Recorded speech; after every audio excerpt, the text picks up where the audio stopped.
Welcome back. We have an important update surrounding Major General Makal Kuol after widespread social media claims suggested that he had been killed during the recent clash in Akobo town in Jonglei State.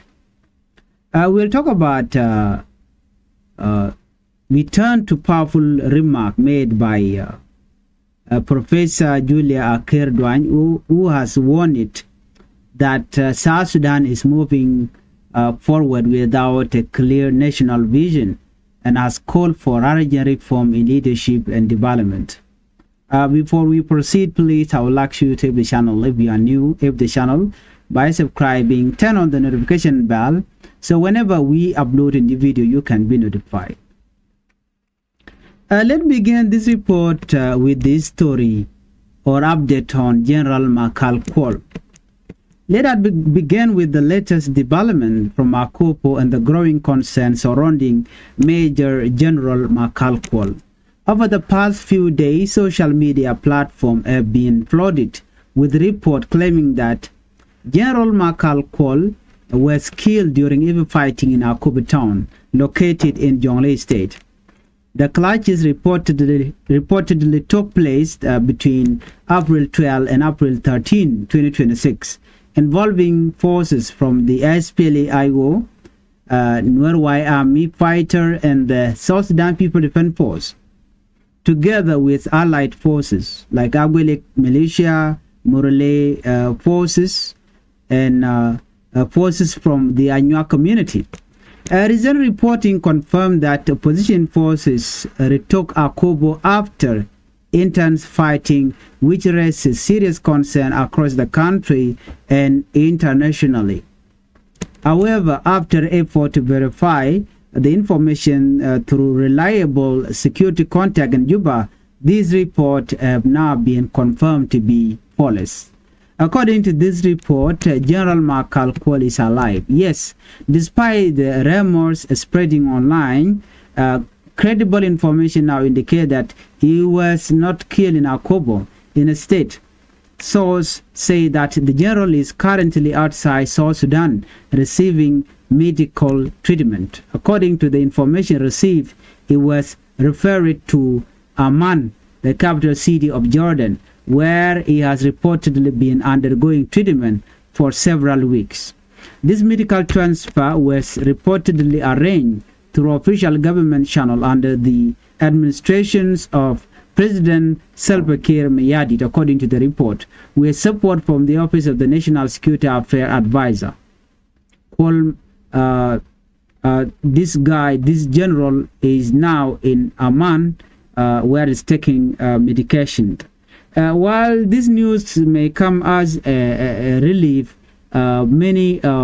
relief to many people who fear the worst, the situation has now taken a deeply troubling turn. According to report, after arriving in Jordan, the general was allegedly left without continued financial support for his treatment.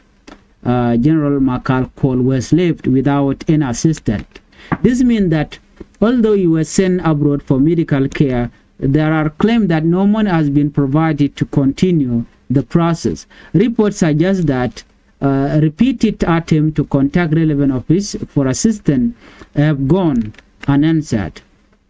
This include appeal to the office of the president, the president Salva Kiir Mayardit, security office, and military headquarters. This has reportedly left General Makal Kuol stranded in foreign country. That is one of the most shocking part of this story.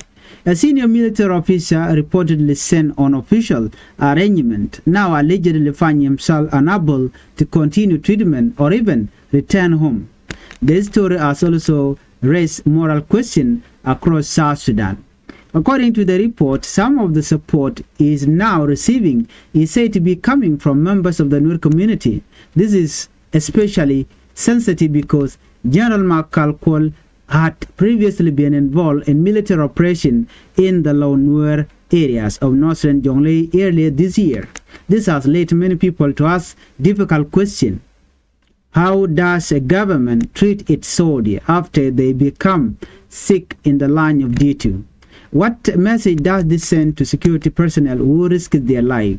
Is there enough institutional support for those serving the nation? These are serious questions that go beyond one individual. This story touches on the welfare of all military personnel in South Sudan.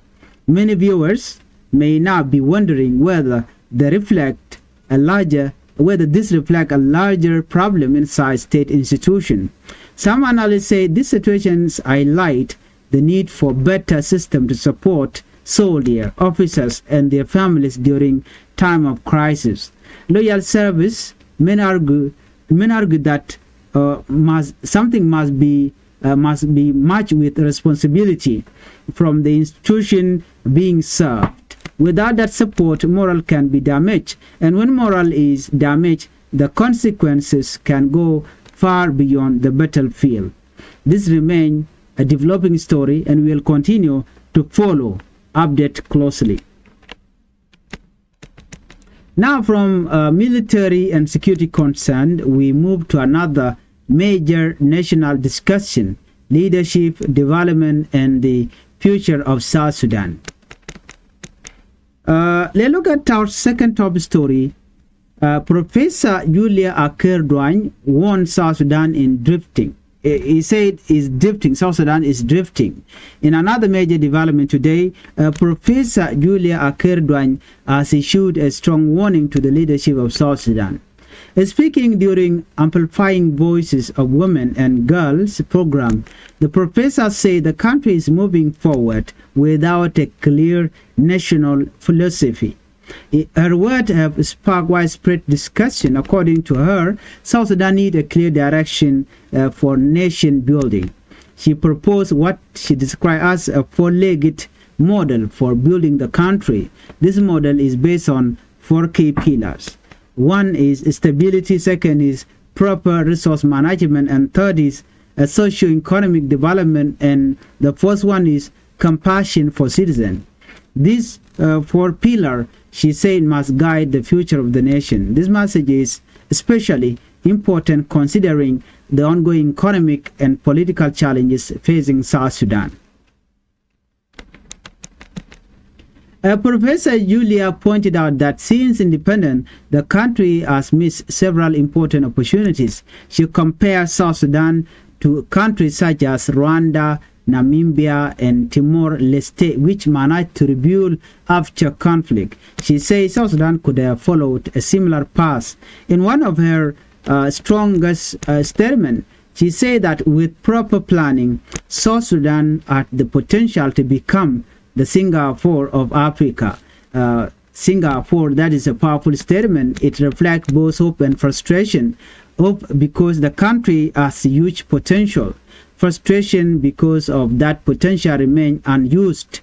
She emphasized that South Sudan is rich in natural resources, but resources alone are not enough. Without management, planning, and a strong institution, development becomes difficult. This message has resonated with many citizens who continue to call for jobs, better services, and a stronger public institution. The professor also spoke about social protection. She criticized the lack of retirement and welfare support system for public servants. This is another issue many workers face. After years of service, many retirees struggle without a strong support system. Professor Julia called on the government to create better safety net. She also suggests that retired professionals should not be ignored. Instead, they should be used as mentor, advisor, and consultant. This idea has been welcomed by many professionals. The country, she argued, should make use of experience instead, or letting valuable knowledge go to waste. She ended with a direct message to the leadership. She urged leaders to move beyond title and position. And instead, she said the focus must be on real production, employment, creation, and opportunities for young people. Her message was simple: no young person should be left without hope. That statement is likely to resonate strongly with the youth population across South Sudan. These 2 stories reflect 2 important realities in South Sudan today. One concern that the treatment and welfare of those serving in the security sector. The other focus on the broader future vision of the country. Both stories raise important question: what kind of system are in place for those who served, and what kind of nation is being built for the next generation? We would like to hear from you. Do you believe South Sudan needs a stronger national vision? What do you think about the situation surrounding General Makal Kuol? Leave your thought in the comment section below. Please like, share, and subscribe to Changfied YouTube channel for more updates. Thank you for watching. Bye-bye.